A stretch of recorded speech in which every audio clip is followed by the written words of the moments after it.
Hi everyone and welcome back to my channel. I'm Loladay if you're new, and today we're going to be talking about tips to thrive at the University of Leeds and different things that you can do, different places you can go, what's on campus and how you can make the most of your time at Leeds. So let's begin. So my first tip, you might already know if you've watched my previous video about Freshers Week, but one of my most valued tips is definitely to give it a go and do as many as you can. So these are literally non-committal tryouts basically of all the different clubs and societies that are available at Leeds, and you can try them out without having to pay anything, and then if you decide you like it and you want to join the society, then you can then pay the membership fee. But in the first few weeks I would just suggest to try as many things as possible. Obviously you're coming in your first year, you might not know many people, it's a great way to get to know people, so I would definitely recommend to do as many give it a go as you can. My second tip I've actually already mentioned as well in my how to make money video, but this is to sign up to JobLink, which is a university service that links students to work around the city and within the university as well. So if you're trying to make a bit of money, as well as watching my previous video, just definitely sign up to JobLink, which you can find in the University Union. So my next tip is to always keep up to date with all the announcements that go onto Minerva. So Minerva is the online platform that we use at the University of Leeds, and within this there is a section that will be for your degree, for your school and for the wider student body, and often here there's announcements about giveaways, you can do focus groups, and you can just find out what's new about the university. So another thing available to students at the University of Leeds is discovery modules. Now these are modules that you can take alongside your course and from different areas and different schools in the university. So each year you do 120 credits, which will comprise of a certain number of modules, and you'll have some core modules, you'll have some optional modules from within your degree catalogue, and then outside of that, if you have a spare 20, 30, 40 credits say, you can choose these from outside of your degree subject. So I did accounting and finance, but I was able to choose languages, for example, as my discovery module, and I really enjoyed this because I'm really passionate about languages. I did them at GCSE and A-level, and I just wanted to continue it as well. So it's a really great opportunity to get to do something from outside your course. Now, when it comes to discovery modules, I would say definitely do your research, because some people come to uni and they just want to be interested in what they do, which is great, but other people come to uni and they want to get a good grade. So sometimes it's not always the best idea to do discovery modules that you've never done anything in before, because you might struggle when it comes to the assessments. But I wouldn't let that discourage you, because a lot of people, especially in your first year, if you do a first year discovery module, are coming in at an introductory level anyway, so you might be at the same level. So I know some people that did a politics, introduction to politics or introduction to psychology, even though they might have been in the business school or they might have done history. But it's a good opportunity to do something outside of your degree subject and gain a bit more exterior knowledge. But I would say definitely look at the grades, and if you know anyone that's done the module before, ask them how difficult it was, how it's assessed and all that kind of thing, so that you can make a right decision for you. The next tip I would say is to definitely look at all the opportunities that you have to go abroad. I'm really passionate about this because I did a year abroad, but I also participated in summer schools, which I don't know if every single university offer, but summer schools are a great alternative if you don't want to take, for example, a whole year out of your degree, but you still want to have some part abroad. So summer schools are available after your first year, after your second year, or after a placement or a year abroad, but you cannot do it after you've graduated. So they're amazing. You can do language courses, you can do business courses, you can do cultural courses. They range from like 4 to 10 weeks, and often they have a lot of subsidies. So I think the ones in Europe, Santander offer a £500 scholarship, which is incredible. A lot of them offer free accommodation or free food, so you might just have to buy the flights out there and then everything else is sorted for you. So this is a great opportunity to get to travel abroad alongside your degree. And yeah, it's just, I think the experience of being abroad, living abroad, and just trying to, live your life in a new country is just an invaluable experience, and I honestly would recommend it to everyone. And if you want to do more than just a summer school, then you can do a year abroad. I think I'm going to do another series on just being abroad during uni and everything that comes alongside that, because I've had quite a bit of experience in that. So another thing that people might not know about the University of Leeds is that, as well as being able to extend your degree and do a placement year or a year abroad, there's also a third option to do a year in enterprise. So what this is, for example, if you have a business idea or you've already started your own business, you can apply for funding from the University of Leeds and take a whole year out of your degree to really pursue your business idea. And this is a great way if you want to start your entrepreneurial flair and just begin a business or continue an existing one with funding from the University of Leeds. There are only 3 or 4 places across the whole university, so it is very oversubscribed. But if you're really passionate about businesses and you want to have your own someday and you have a good idea, you have to pitch it to the university and then they might choose you, and you can take a whole year out developing that. So that's a really great option for anyone throughout the university.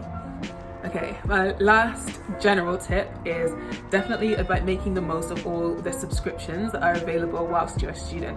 Now, I think most of these are available throughout most universities, but I don't know if any of them are specific to the University of Leeds, so I'll just talk about them and then you can take this as you please.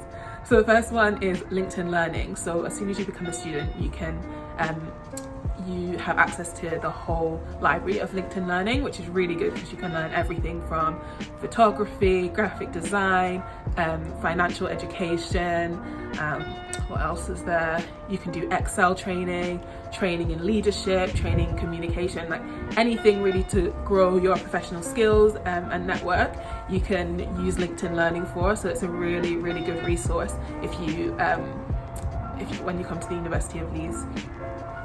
Similarly, Coursera is another platform which is basically like online university and online courses, and these are universities from around the world that put their courses on this website, and then you can take as many as you want. So you can either pay for a certificate or you can do it and not have the certificate for free, but you can still have access to the course.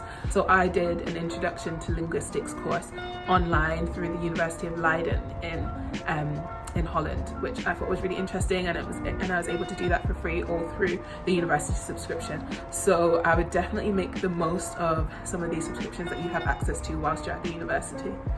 I'm not sure if it's still available, but Rosetta Stone was available for me to learn a language, and I usually think usually Rosetta Stone is a really expensive package, but we got it for free with the university, so I self-taught myself Spanish and a bit of Russian. I'm honestly rubbish at Russian, but I tried my hand at Russian, and yeah, it's just a great way. If you can get things for free, definitely take advantage.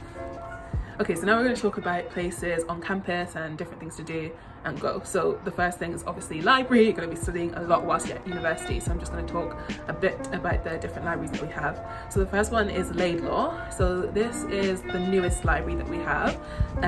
Quite modern. It's got a cafe, Nero, on the bottom floor. You've got a lot of breakout spaces. And it's always busy. So I would say I used it a lot in first year, but not so much after. It closes at 12 apart from during exam season, where it is 24 hours. Now that is one thing to note, is that University of Leeds libraries are not 24 hours throughout the semester. Only during exam season is only Laidlaw 24 hours. So I'd say the second library is Edward Boyle, or we call it informally Eddie B, and this is the library that I don't think you get much done, because there's always, everyone goes there, everyone knows it, you'll always meet people you know there, you always just end up sitting and chatting to people, and it's a very good library to people watch, because you can literally see across the floors and up and down. So I personally don't really like this library if I want to do some serious work, but it seems to be like a second year favorite, I think. Oh, and also the library closes at midnight most days. Okay, Brotherton is my personal favourite. People don't like it because it's cold and has no plugs, but I don't think that's necessarily true. In the main reading room, it can be cold, and that section doesn't have plugs. It's a really, really old library. However, you can go to level 2 and level 1 where there are plugs galore and it's warm there. And I just think this is the library, if you want to get stuff done, this is the library you go to, because you won't be disturbed by people, in my view. But there's also the West Wing, which is the newest part of the library. It's just been refurbished, and people tend to go there. So maybe I wouldn't say if you were to get loads of work done, you'd go there, because people are starting to flock to those areas for work. The next library is Health Sciences. So this one is nestled just next to the airport lounge of the medical building. And I'd say like people don't really, I think it's underrated. Like people don't really go to that library that much. But it is quite far out. Like if you are usually on the main part of campus, like it is, I say a little bit of a walk, it's literally probably like 5-10 minutes, but it's just the furthest away from everywhere else. But there's always spaces in that library. It's very studious because it houses like all the medics. But yeah, you can usually find a space, so that's good. I'd say in order of most busy to least busy, it probably goes Laidlaw, EDB, Brotherton, Health Sciences, or maybe Health Sciences Brotherton, depending on the time of year, because if you go during exam season, all the libraries are going to be full, so you want to get there as soon as the doors open, basically. Okay, and I know I said that the libraries are not 24 hours, however, we do have computer clusters, which are actually 24 hours. So these are just areas of campus where there's desktop computers that you can use, but also you can just use it as a space if you're like a night owl and prefer to work at night, or if you've got a deadline at 9 AM that you forgot about, then you can use the computer clusters that are available overnight. So the next section is places to eat on and around campus. So the first one is Bakery 164. Now this is a sandwich shop, but they sell focaccia, and inside these sandwiches you can get everything from like sweet potato and chicken, and bacon is my favorite, but they also do vegetarian and vegan ones. They do like special like Christmas ones, and they've got like meatball ones, they've got halloumi, and oh my gosh, the sandwiches are amazing. And there's always a huge queue outside. That's when you know it's good. So I would recommend Bakery 164, and I think their Picard's is also owned by the same people that do Bakery 164, and Picard's is a baguette like shop, I guess.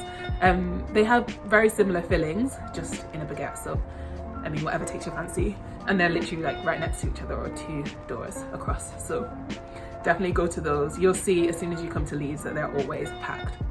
And next one, I have to give a shout out to Old Bar, because it's where my flatmate used to work. But Old Bar do really, really good stacked fries. I can't remember what they call them.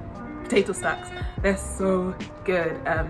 You can get like, it's basically just like you choose your potatoes. So do you want curly fries? Do you want wedges? Do you want normal chips? Whatever you want. And then you choose your sauce, you choose your cheese, you choose your topping, and it's just incredible. But they also do loads of other meals too, and that's also in the union. So when you're on campus and you forgot your food, you can go to there, or Essentials, which is basically a co-op, or we have Terrace, and there's loads of places in the union that you can eat if you forgot your food at home.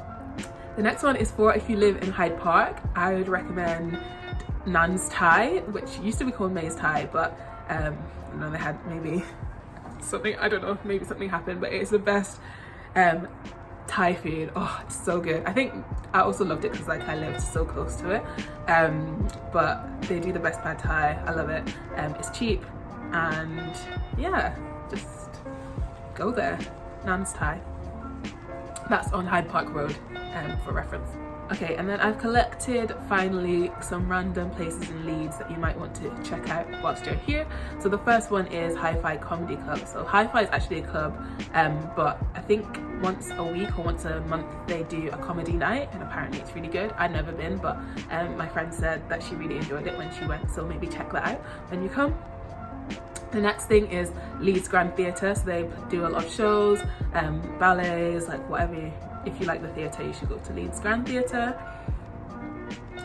Also, Leeds is obviously in Yorkshire, so you have really quick access to the Yorkshire Dales. If you like walking or just you like the countryside, you can literally get there on the bus. So if you don't have a car, or none of your flat or whatever brought a car with them to uni, you can literally get the bus there and take a day out just walking in the Dales, which is so nice.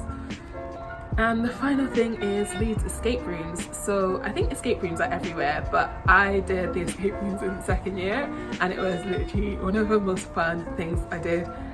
You obviously go as a group, and then you have all these challenges to complete in a certain time, and it's just really fun. And I'm sure there's loads of other places that I missed, loads of the restaurants that I missed, but if you know any in Leeds, as usual, put them in the comments. If there's anything else about Leeds Uni, if you've been here before, then definitely put it down in the comments. And yeah, I hope this video was really helpful for you guys that are coming to Leeds University. You'll have the best time. I love Leeds, it's such a great student city. And if you have any other questions as well, you can put them in the comments and I'll try and answer them too. But thank you again for watching this video, and I'll see you in my next one. Bye.